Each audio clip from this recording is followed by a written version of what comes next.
안녕하십니까, 조재팔입니다. 자, 오늘은 아주 싼 물건 하나 보겠습니다. 경매를 처음 하시는 분들은 금액이 비싼 물건을 하기엔 좀 부담이 있죠. 자, 이렇게 싼 물건 한번 해보시고 경험이 쌓이면 금액이 큰 물건도 해보시라. 전주 지원입니다. 전주 5개 2019 타경 34,300번 2번 물건입니다. 대지 전체가 경매에 나온 것이 아니고 지분이 나왔습니다. 전북 무주군 무풍면 금평리 1265-5 전체는 192평방미터, 그중 42.7평방미터, 평수로는 12.91평만 경매에 나왔습니다. 이 사건 토지 지상에는 이렇게 건물이 있습니다. 건물은 그럭저럭 쓸만합니다. 로드뷰 잠깐 보겠습니다. 로드뷰가 나오면 땅 좋은 겁니다. 제 생각입니다. 정자도 있고 집 동네는 깔끔합니다. 요 건물이죠. 요 건물이 조금 전 경매 기록의 사진과 동일한 요 건물이 있습니다. 이 사건 토지 지상에. 자, 등기부 등본 잠깐 봅시다. 등기부 등본을 보면 이 땡땡시에서 김땡땡씨로 증여가 되고, 그리고 서땡땡씨에게 상속이 되었죠. 아마도 김땡땡씨는 남편이고 서땡땡씨는 부인이다, 이렇게 보면 됩니다. 그리고 소유권이 일부 이전됩니다. 서땡땡씨에게 전체가 상속된 것이 부당하다, 이렇게 해서 누군가 문제를 제기해서 김땡땡씨, 요 서땡땡씨의 아들로 보입니다.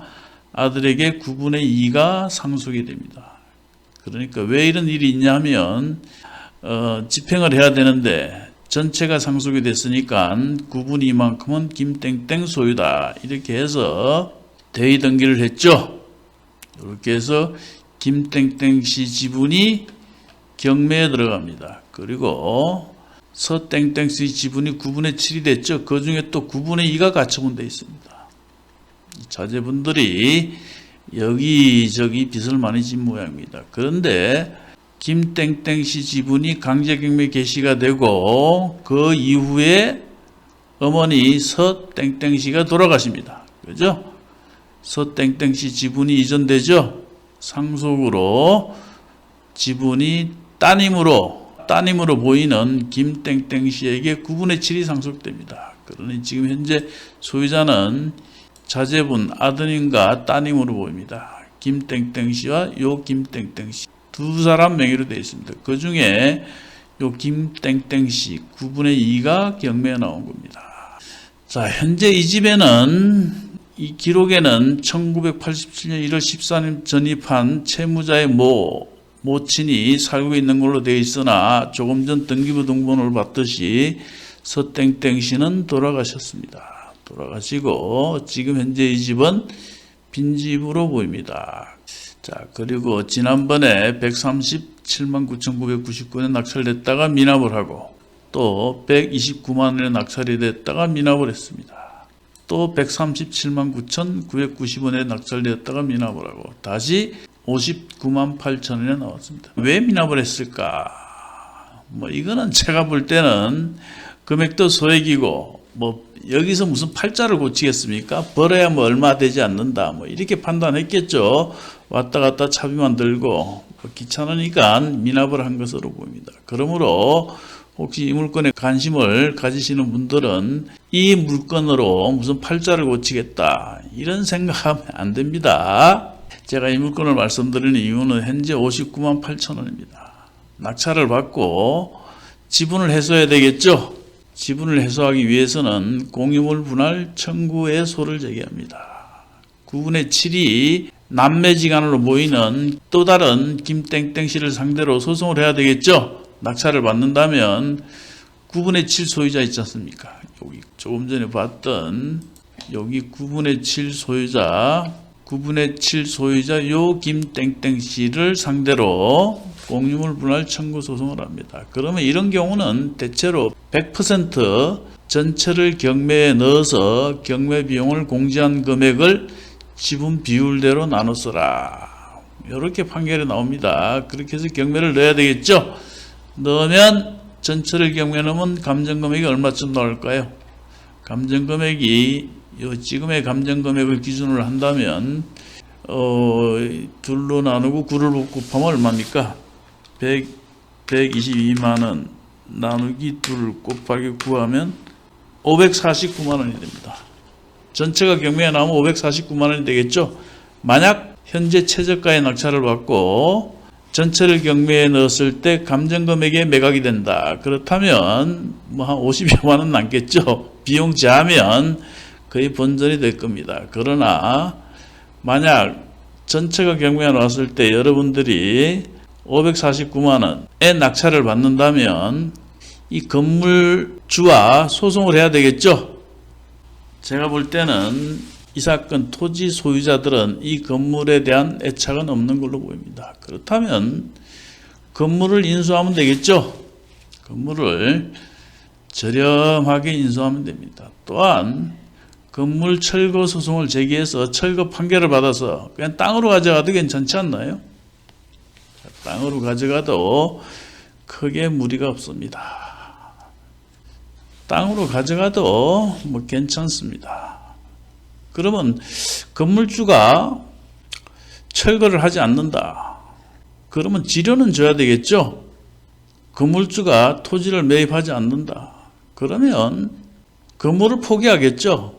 건물주 입장에서 토지를 매입하고 토지 건물을 팔아도 내가 볼 때는 건물의 상태로 봐서는 뭐 최소한 뭐 2, 3천만 원짜리는 될 것 같습니다. 그렇죠? 여기 토지만 정상화해서 등기가 없는 미등기 건물이라 하더라도 거래는 되죠.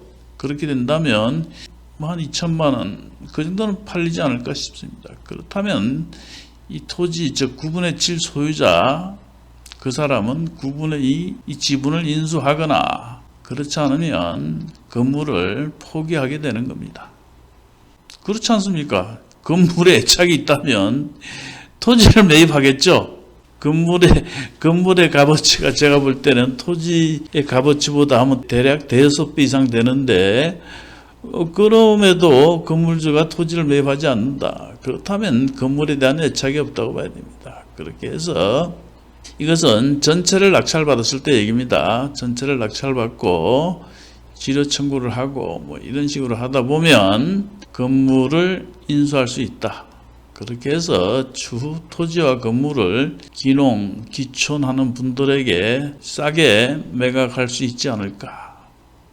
동네 이장님한테 부탁을 해서 기농하시는 분들을 상대로 좀 팔아달라. 뭐 이렇게 하면 팔리지 않을까. 다시 말씀드리지만 건물주가 이 땅을 매입하지 않는다면 건물을 포기한다. 그렇죠. 그러면 이렇게 해도 되지 않습니까? 내가 토지를 낙찰받고 토지와 건물을 함께 팔자. 에? 건물의 소유자는 상속인들이겠죠. 그러면 토지와 건물을 우리 팔아보자. 토지와 건물을 팔게 되면 최소한 2천만 원은 받지 않을까요? 그죠? 그렇게 되면 1,000만 원은 나를 주고 1,000만 원은 너네가 가져라. 뭐 이렇게 협상도 가능하지 않을까 싶습니다. 현재 이 59만 8천 원짜리를 낙찰받아서 큰 돈은 안 되겠지만 전체를 경매에 넣어서 전체 토지를 낙찰받고 그리고 건물주와 협상을 해서 같이 팔자.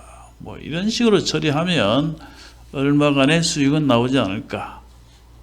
자, 그렇게 봅니다. 물론 이 물건을 가지고 팔자를 고치겠다 이런 생각하고 사시면 안 되고 낙찰을 받아서 등기 촉탁 신청도 해보고 또 공유물 분할 청구 소송도 해보고 그리고 건물주와 협상도 해보고 경매를 배우는 입장에서는 굉장히 좋은 물건으로 보입니다. 그리고 손해볼 일이 없지 않습니까?